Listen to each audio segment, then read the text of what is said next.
Good morning students.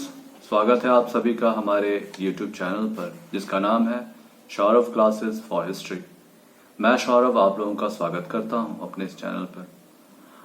आज मैं MA semester third से सब्जेक्ट कोड EC2B जो आपका मेडाइवल हिस्ट्री है, इसका नाम है administrative history of medieval India. इस पेपर से उसके यूनिट 1 के जिसका नाम है टर्को अफगान पीरियड, उसके सेक्शन डी में हमें पढ़ना है provincial administration and local administration of Turko Afghan period. कहने का मतलब है तुर्क अफगान काल में प्रांतीय एवं स्थानीय शासन व्यवस्था। तो आज हम इस विषय को आप लोगों के सामने रखेंगे। आपको सबसे पहले ये जानना होगा कि तुर्क अफगान काल किसे कहते हैं। ठीक है, तो तुर्क अफगान काल को डिफाइन करते हुए उसके बाद उनकी प्रांतीय शासन व्यवस्था और स्थानीय शासन व्यवस्था पर हम प्रकाश डालेंगे। तो चलिए बिना समय गवाए हम अपने विषय को प्रारंभ करेंगे। उससे पहले हम आपको बताना चाहेंगे कि तुर्क अफगान काल हम कहते किसको है। दरअसल जब भारत में मुस्लिम आक्रमणकारी भारत आए, भारत आगमन के पश्चात उन्होंने भारत में लूटपाट की योजना से आए थे, लेकिन लूटपाट करके वे चले गए। लेकिन जाते समय उन्होंने अपने एक दास को, जो मोहम्मद गौरी का दास था, कुतुबुद्दीन ऐबक को दिल्ली का अधिकारी नियुक्त कर दिया और कुतुबुद्दीन ऐबक ने अपने आप को एक नए राजवंश की नींव रखी और स्वयं को उसका शासक बना दिया। तो यहां से दास वंश की नींव रखी और भारत में पहली बार मुस्लिम सत्तासीन हुई। और यहां से जो उनका शासन प्रारंभ हुआ, तो 1206 में यह शासन प्रारंभ हुआ और यह करीब बहुत लंबे अरसे तक चलता रहा। उसके बाद जो है ये तुर्क शासक हुए। इसके पश्चात जो शासक हुए उसमें कुछ अफगानी थे। अफगानी में आपका लोदी वंश हो गया, सैयद वंश हो गया, ये सारे वंश के जो शासक थे ये अफगानी थे। तो कुल मिलाकर 1206 से लेकर 1526 ईस्वी तक जितने भी शासक हुए उनमें अधिकतर तुर्क और अफगानी थे। इसी कारण इस कालक्रम को हम लोग तुर्क अफगान काल भी कहते हैं। तो अब हमें इस काल खंड के प्रांतीय एवं स्थानीय शासन को समझना है, तो इसे बेहतर हम समझेंगे। तो चलिए हम अब अपने विषय पर आते हैं कि समस्त सल्तनत काल अनेक प्रांतों में विभाजित था। प्रत्येक का एक गवर्नर होता था जिसे नायब कहते हैं। कहने का मतलब है साम्राज्य जो था काफी विशाल था, है ना। इस विशाल साम्राज्य को शासन की सुविधा के लिए अलग अलग छोटे छोटे प्रांतों में विभाजित किया गया था और इन छोटे छोटे प्रांतों पे अलग अलग गवर्नर यानी उनके एक अधिकारी होते थे जो अलग अलग प्रांतों के शासन के लिए रिस्पॉन्सिबल या जिम्मेवार होते थे, जिन्हें नायब, वली या मुफ्ती कहा जाता था। यह सुल्तान के द्वारा नियुक्त की जाते थे तथा उसी के द्वारा उसे पदच्युत भी किया जाता था। इनकी जो शक्ति थी ये सुल्तान के हाथों में नहीं थी। चाहे वे सुल्तान चाहते तो उसे सत्ता में बनाए रख सकते थे और सुल्तान चाहते तो उसे प्रांतपति के पद से हटा भी सकते थे। प्रांतपतियों को सैन्य, कर संग्रह तथा न्यायिक कार्य करने होते थे। वह तीनों प्रकार के कार्यों को देखता था: सैन्य संबंधी कार्य, कर व्यवस्था को संग्रह करने का कार्य तथा अपने क्षेत्र विशेष में न्यायिक कार्य भी आते थे तो वो उसको देखता था। वे फौजी दस्ते, पैदल सैनिक तथा घुड़सवार रखता था तथा उन्हें अपने प्रांतीय राजस्व से वेतन देते थे। कहने का तात्पर्य यह है कि वे लोग जो सेना का प्रबंध करते थे, उस सेना को जो वेतन आदि देने का कार्य होता था वो अपने क्षेत्र में जो राजस्व की वसूली करते थे उसी के माध्यम से उन सेना को करों का भुगतान, ये वेतन का भुगतान किया जाता था। वह आवश्यकता के समय केंद्र को फौजी दस्ते की नियत संख्या देता था।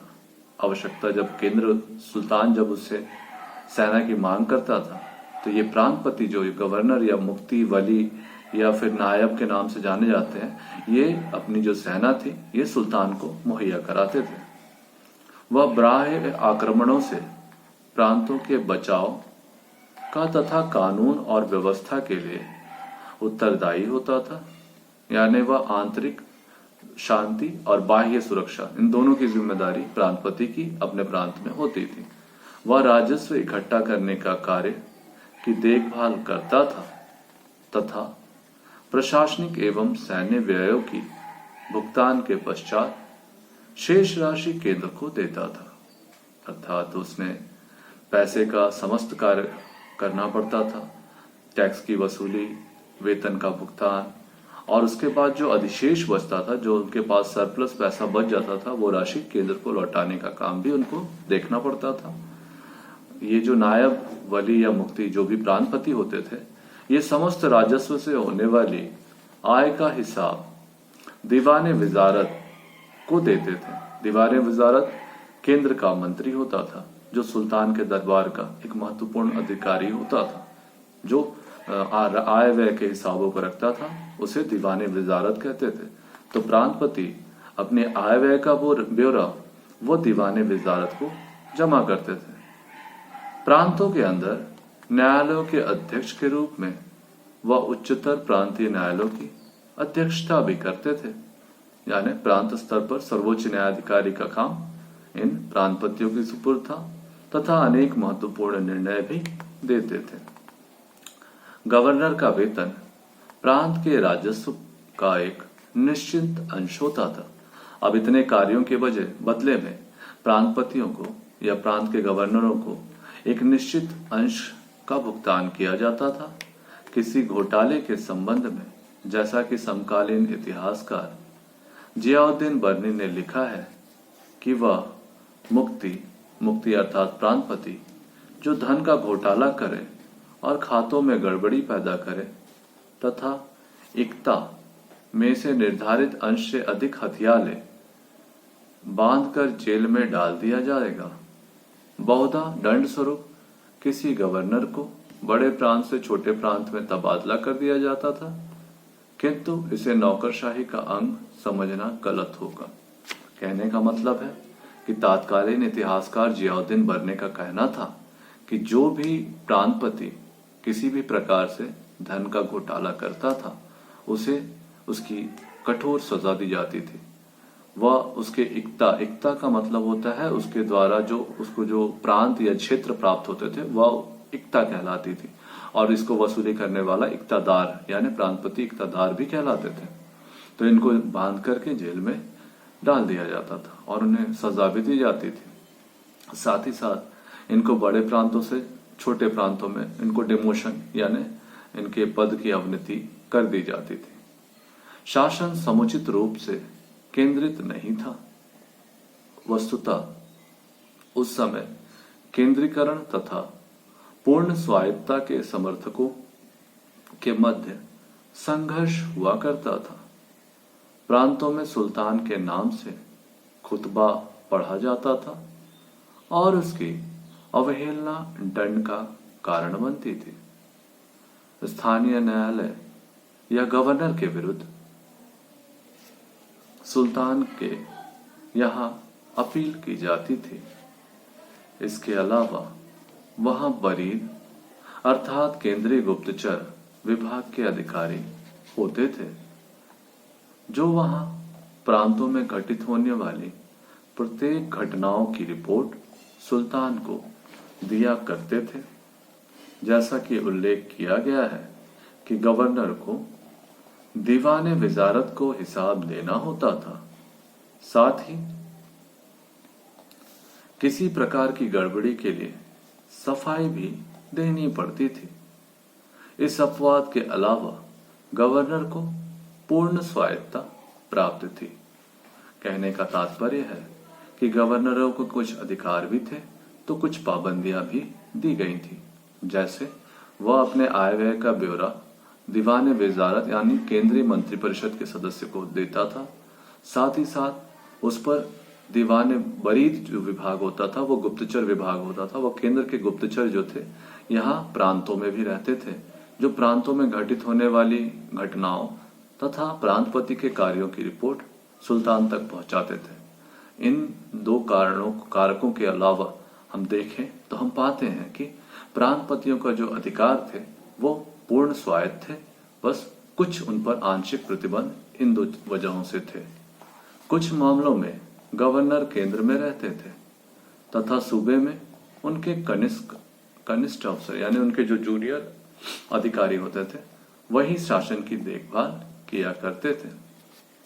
जैसे बलबन, जिसे अमीर हाजिम होने के कारण न्यायालय में मौजूद रहना पड़ता था, अपने प्रांत हांसी और सिवाल्क की हुकूमत उपशासक के द्वारा करवाते थे।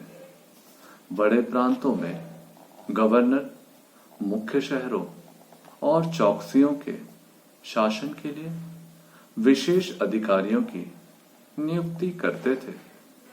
सचिवालय का प्रधान दबीर या सचिव होता था। इस प्रकार से हमने देखा कि प्रांतों में किस प्रकार की शासन व्यवस्था थी और प्रांतपति का क्या उसमें योगदान होता था। अब हम जिला प्रशासन देखें तो हम पाते हैं कि प्रत्येक प्रांत को जिलों में बांटा गया था। जिलों को शिक भी कहा जाता था। ठीक है, तो प्रांतों का विभाजन शिकों में, अनेक शिकों में किया गया था।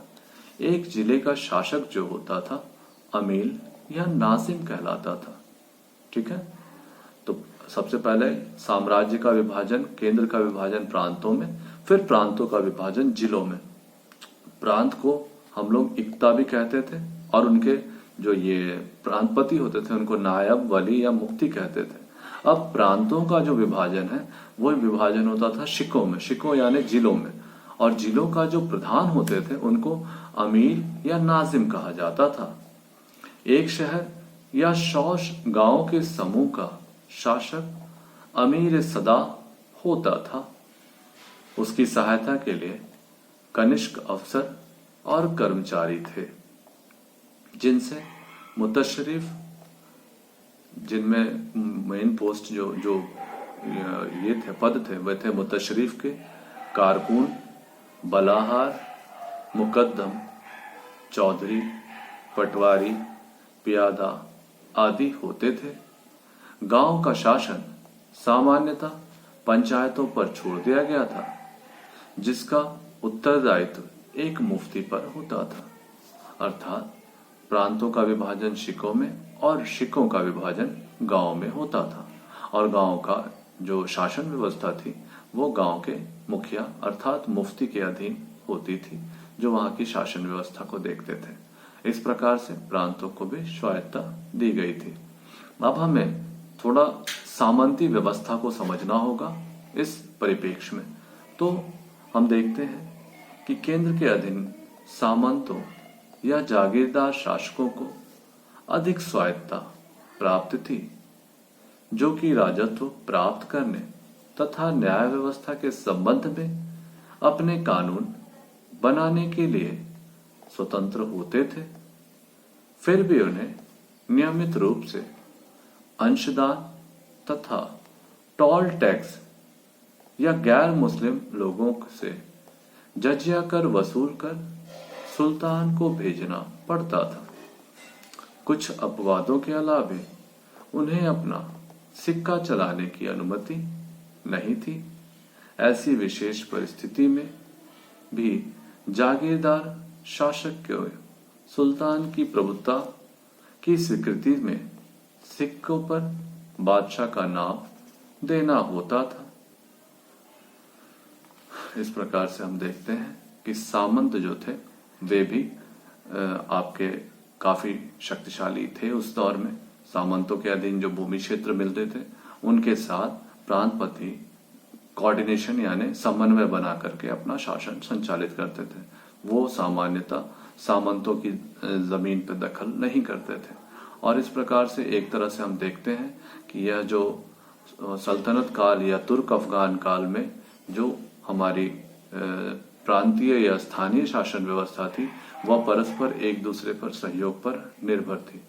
तो अब हम इसका निष्कर्ष देखेंगे तो हम पाते हैं कि तुर्क अफगान काल जो 1206 से लेकर 1526 ईस्वी तक का काल माना जाता है, इस दौरान केंद्र ने अपने शासन को सुदृढ़ करने तथा अपने शासन में सहयोग के लिए केंद्र का विभाजन प्रांतों में किया था और इन प्रांतों में उन्होंने अनेक प्रांतपतियों, जिन्हें हम नायब, वली या मुफ्ती भी कहते हैं, इन नामों से उनकी नियुक्ति प्रांतपति के रूप में की जाती थी। ये प्रांतपति अपने अपने क्षेत्र में सैन्य व्यवस्था, न्याय व्यवस्था और शासन व्यवस्था, इन तीनों की देखरेख करते थे और इनसे जो वहां से जो उनको करों की वसूली होती थी, उस करों से वो अपना वेतन रखते थे, साथ ही सैन्य का भी प्रबंध करते थे और इसके पश्चात जो अधिशेष राशि बचती थी वह सुल्तान को जमा भी करते थे। साथ ही हम देखते हैं कि प्रांतों का जो विभाजन था वह जिलों में किया गया था। जिलों को शिक कहा जाता था और ये जो शिक के जो प्रधान होते थे उन्हें अमील या नाजिम कहा जाता था। ये क्या करते थे कि अपने जो जिले होते थे उन जिलों का वही शासन, प्रशासन और सैन्य व्यवस्था की देखरेख करते थे और इनके अंतर्गत कई अनेक कर्मचारी होते थे जो मुतशरीफ, कारकून, बलाहार, मुकद्दम, चौधरी, पटवारी, पियादा आदि नाम से जाने जाते थे। साथ ही साथ जिलों को गांव में विभक्त किया गया था और इन गांवों का जो शासन व्यवस्था थी वह सामान्यतः पंचायतों के अधिकार क्षेत्र में आती थी और उनका जो देखने का कार्य करते थे वो मुफ्ती होते थे, जो इस्लाम धर्म के एक व्याख्याकार भी होते थे और साथ ही पंचायतों के कार्यों पर निगरानी रखते थे और धर्म के अनुसार उनको कार्य करने की प्रेरणा देते थे।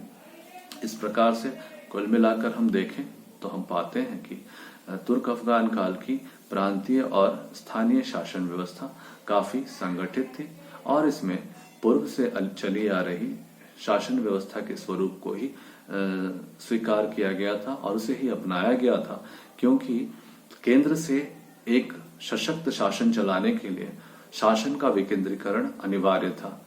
तो इस हेतु उस समय जो व्यवस्था अपनाई गई उस व्यवस्था को, वो पूर्व से चली आ रही व्यवस्था को ही मूल रूप से अपनाने का प्रयास किया गया और इसके कारण इन्होंने काफी लंबे समय तक भारतवर्ष पर शासन किया और इनकी शासन व्यवस्था तात्कालीन समय में बहुत ही अच्छी सुसंगठित व्यवस्था कही जा सकती है और इसी शासन व्यवस्था के दम पर हमने पाया है कि तुर्क शासकों ने भारतवर्ष पर काफी लंबा शासन, लगभग 1206 से लेकर 1526 ईस्वी तक तुर्क अफगानों ने मिलकर शासन किया।